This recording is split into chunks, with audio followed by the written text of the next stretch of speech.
Topic चल रहा है मगध का उत्कर्ष काल। मगध का उत्कर्ष काल का ये हमारा 5वां वीडियो होगा शायद आज।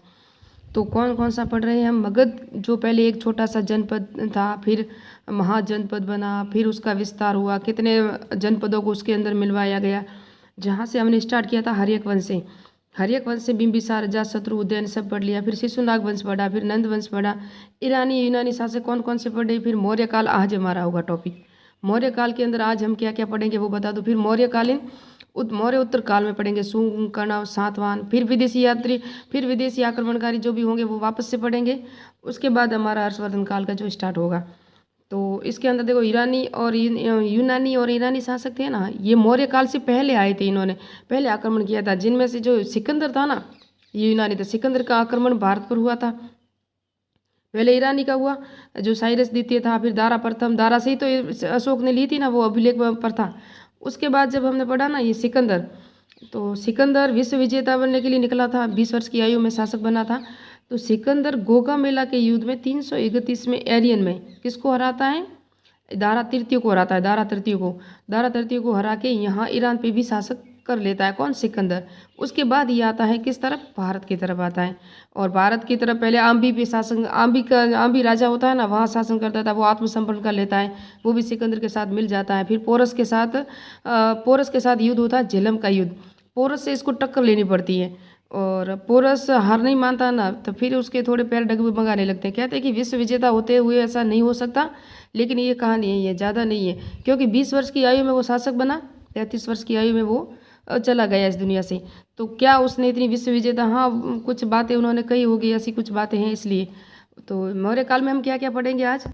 ये घनानंद को मार के मौर्य शासक है ना, चंद्रगुप्त मौर्य घनानंद को जब मार लेता है फिर यहाँ शासन करता है।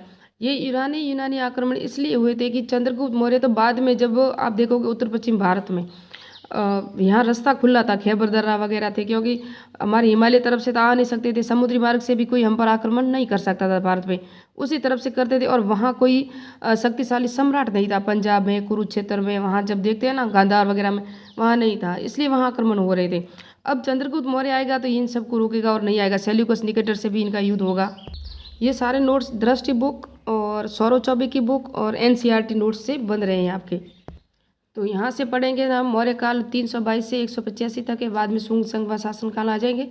तो ब्राह्मण साहित्य पढ़ेंगे, बौद्ध साहित्य पढ़ेंगे, जैन साहित्य पढ़ेंगे और संगम साहित्य पढ़ेंगे। ये जब इनकी जानकारी के स्रोत है ना वो पढ़ेंगे।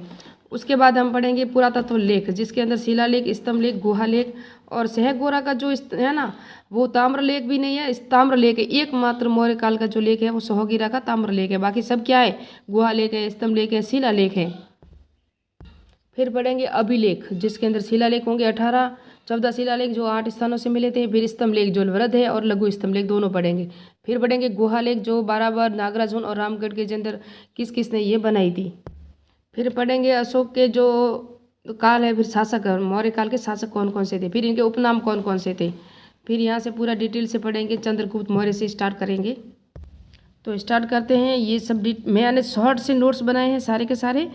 अगर आपको डिटेल से चाहिए तो मैं अर्थशास्त्र का पूरा अलग से एक वीडियो बनाया हुआ पूरा का। फिर बौद्ध साहित्य के पूरे वीडियो बनाया, जैन साहित्य का पूरा अलग से वीडियो बनाया हुआ है। उन सब की लिंक मैं डिस्क्रिप्शन में दे दूंगी, आप उन सबको देख सकते हो। और मैं अगर होगा तो नेक्स्ट पार्ट में पूरा और डिटेल से आपको दे दूंगी, वो सारे के सारे PDF उसके अंदर नोट्स के लिंक में दे दूंगी। और मेरा टेलीग्राम चैनल है मेहर टीचिंग चैनल, वहाँ भी ज्वाइन कर लें आप। वहाँ NCERT की वगैरह की जितनी भी PDF है और कुछ ये सब वीडियो है, करंट अफेयर से न्यू नोट्स है वगैरह, सब वहाँ आपको मिलते हैं। क्या प्राचीन भारतीय इतिहास के स्रोत जब पढ़ाया था ना मैंने, वहाँ ब्राह्मण साहित्य, बौद्ध साहित्य, जैन साहित्य, संगम साहित्य सब पढ़ाया हुआ है। अभिलेख वगैरह पूरा डिटेल से, और मैप से भी पढ़ाया हुआ अभिलेख तो मैंने। तो स्तूप वगैरह सब पढ़ाया है। तो अब स्टार्ट करते हैं। मौर्य वंश की जानकारी के स्रोत जो ब्राह्मण साहित्य कौन कौन से थे। तो कौटिल्य का अर्थशास्त्र था, और इस पर टीका लिखी थी भट्ट स्वामी ने। किस पर, अर्थशास्त्र पर। प्रतिपदा पंचिका टीका लिखी थी भट्ट स्वामी ने। किस पर लिखी थी, अर्थशास्त्र पर। उसके बाद है सोमकृत कथा सरित सागर। फिर सैमेंद्र की कथा मंजरी। फिर है पतंजलि का महाभाष्य। विष्णु पुराण पर श्रीधर ने स्वामी की टीका लिखी हुई है विष्णु पुराण पर भी। ये है पूरा। इसके बाद देखते हैं बौद्ध साहित्य कौन कौन से बौद्ध साहित्य। दीपवंश, महावंश पर टीका लिखी थी वस्त्या कासिनी ने लिखी थी। दिव्यदान, महाबोधि, वंश और दीर्घ निकाय, ये पूरे के पूरे डिटेल से मैंने बनाया हुआ है। और लेकिन आप ये भी मैं शॉर्ट में अभी नोट्स दे रही हूँ। उसके बाद देखेंगे जैन साहित्य, भद्रबाहु का कल्पसूत्र, हेमचंद्र का परिशिष्ट पर्व है ना। उसके बाद हम देखेंगे ये सब पूरा डिटेल से। और संगम साहित्य मामूलनार रुद्रादमन द्वारा लिखित है और अहनानूर और कपिल द्वारा लिखित कौन सी है, परनार। ये सब संगम साहित्य है ना। यहाँ से भी मौर्य वंश की जानकारी हमें मिलती है। उसके बाद है विशाखा दत्त का जो मुद्रा राक्षस है ना, इस पर टीका लिखी थी ढूंढीराज ने। किसने लिखी थी? ढूंढीराज ने। मुद्रा राक्षस में चंद्रगुप्त मौर्य द्वारा चाणक्य की सहायता से दंड शासक घनादंड को अपदस्थ करना, इसकी जानकारी मिलती है। पतंजलि की महाभाष्य से चंद्रगुप्त सभा यानी कि परिषद सभा, ये परीक्षा में आया हुआ है कि परिषद सभा या चंद्रगुप्त सभा की जानकारी हमें कहाँ से मिलती है, तो पतंजलि के महाभाष्य से मिलती है। और मुद्रा राक्षस में जो विशाखा दत्त की जो मुद्रा राक्षस थी ना, उसके अंदर किसको कहा गया है? शूद्र, क्षत्रिय, सिर्फ एकमात्र को क्षत्रिय कहा गया है। तो मुद्रा राक्षस पुस्तक है ना विशाखा दत्त की, उसके अंदर जो नंद वंश है ना, घनानंद, उनको क्षत्रिय वंश कहा गया। बाकी सब जगह जो नंद वंश है ना, वह उसको शूद्र ही कहा गया था। और मुद्रा राक्षस की जो है ना, मुद्रा राक्षस की विशाखा दत्त की मुद्रा राक्षस है ना, उसी के अंदर ही जैन जो घनानंद वंश है ना, वो जैन अनुयायी थे, इसकी जानकारी हमें मिलती है। और फिर पुरातत्व लेख, जिससे शिलालेख, स्तंभ लेख, गुहा लेख, और ये मैंने बताया ये है अभिलेख, जिसके अंदर हमने देखा कि मुख्य शिलालेख है जो 8 स्थानों से 14 लेख मिले। फिर स्तंभ लेख, वृहद है और लघु, दोनों पढ़ाऊंगी मैं। फिर ये जो 3 गुहा लेख है ना, कौन कौन से, किसने बनाई थी? तो पहले देखते हैं शिलालेख जो 8 स्थान। शाहबाजगढ़ी जो पेशावर पाकिस्तान में, मानसेहरा जो हजारा पाकिस्तान में, गिरनार गुजरात में, धौलीप जो है ना उड़ीसा में, जोगन उड़ीसा में, कालसी है ना ये देहरादून में है कालसी। और ये मैप से मैंने पढ़ाए हुए पूरा, आपको मैं डिस्क्रिप्शन में लिंक दे दूंगी, पूरा देख लेना।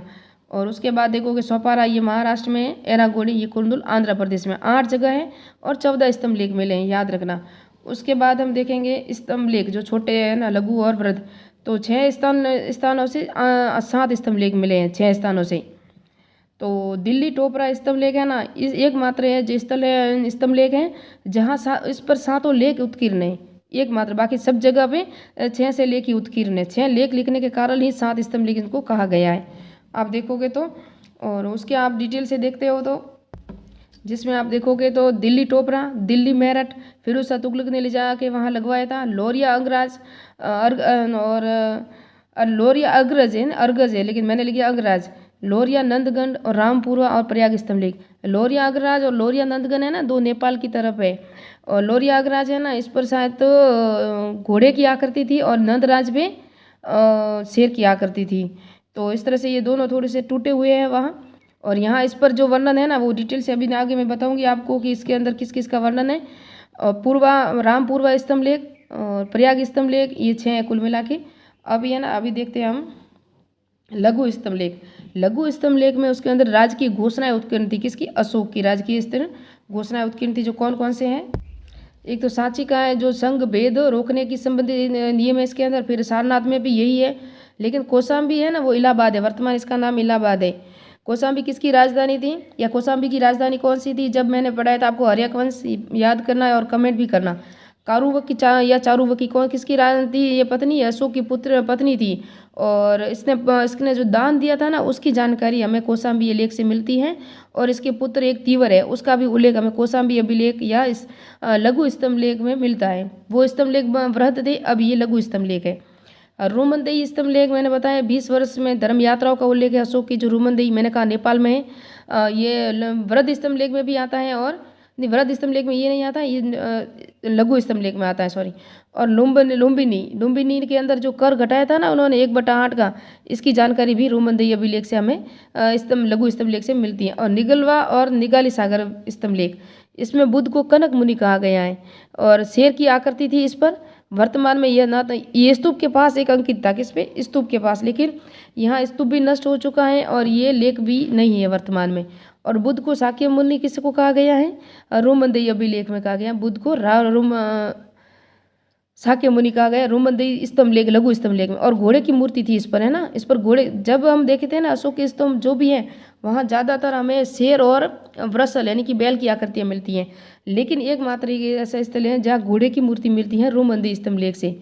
और उसके बाद अशोक के जितने भी अभिलेख हैं ना, आप देखोगे ना, उन अभिलेखों पे प्रशासनिक व्यवस्था, इसका विषय प्रशासनिक व्यवस्था था। लेकिन जब रोमनदेही अभिलेख है ना, वहाँ विषय उसका आर्थिक था, जिससे हमें मौर्य काल की कर व्यवस्था की जानकारी मिलती है। तो रोमनदेही अभिलेख पे का विषय कौन सा था? आर्थिक था। तो रोमनदेही अभिलेख कहाँ है? ये नेपाल में है ना। अब बढ़ते हैं मौर्य वंश के शासक और उसके उपनाम ही पढ़ेंगे, जो डिटेल से ज़्यादातर परीक्षा में पूछे जाते हैं ना, प्रश्न यही पूछे जाता है। तो चंद्रगुप्त मौर्य 322 से 298 तक था। इसका उपनाम ग्रीक साहित्य में इनको क्या कहा गया? सेंट्रोकोट्स। और एंड्रोकोट्स किस में कहा गया? एरियन और प्लूटार्थ ने इसको एंड्रोकोस कहा है। स्ट्रेबो मैगस्थनी जस्टिस ने इनको सेंट्रोकोट्स कहा है। और विलियम जोन्स ने सेंट्रोकोट्स के रूप में किसको कहा है? चंद्रगुप्त मौर्य को कहा है। इसका नाम था सेंट्रोकोट्स। किसने कहा है? विलियम जोन्स ने कहा है। और बिंदुसार ये 298 से 274 में, इसके उपनाम वायु पुराण में भद्रसार इनका मद्रसार इनका नाम मिलता है। क्या मिलता है? मद्रसार। जबकि भद्रसाल कौन था? घनानंद का मंत्री था भद्रसाल, महापद्म नंद का, सॉरी। और जैन ग्रंथों में सिंहसेन कहा गया किसको? बिंदुसार को। याद रखना आप, जिस तरह मैंने अजातशत्रु को जो उपनाम है ना, कुणिक था, और बिंबिसार का क्या था? श्रेणिक था, श्रेणिक। इनके उपनाम याद रखना, कई बार इनको पूछा जाता है इनके उपनामों से ही कि इनके किस नाम से जाना जाता था। और यूनानी में अमित्रोकैट्स कहा गया इसको, यूनानी लेखकों में किसको? बिंदुसार को। जबकि यूनानी लेखकों में अशोक का नाम कुछ नहीं मिलता हमें, यूनानी लेखकों में अशोक का नाम नहीं मिलता है। स्ट्रेबो ने क्या कहा है? अमित्रोकैट्स कहा है। अलित्रो है ना, अलित्रो या अलित्रो है, और ये अमित्रो, याद रखना, कई बार कन्फ्यूजन हो जाते हैं। और पतंजलि ने क्या कहा है? अमित्रघात। पतंजलि जिसने महाभाष्य लिखा था किस पर?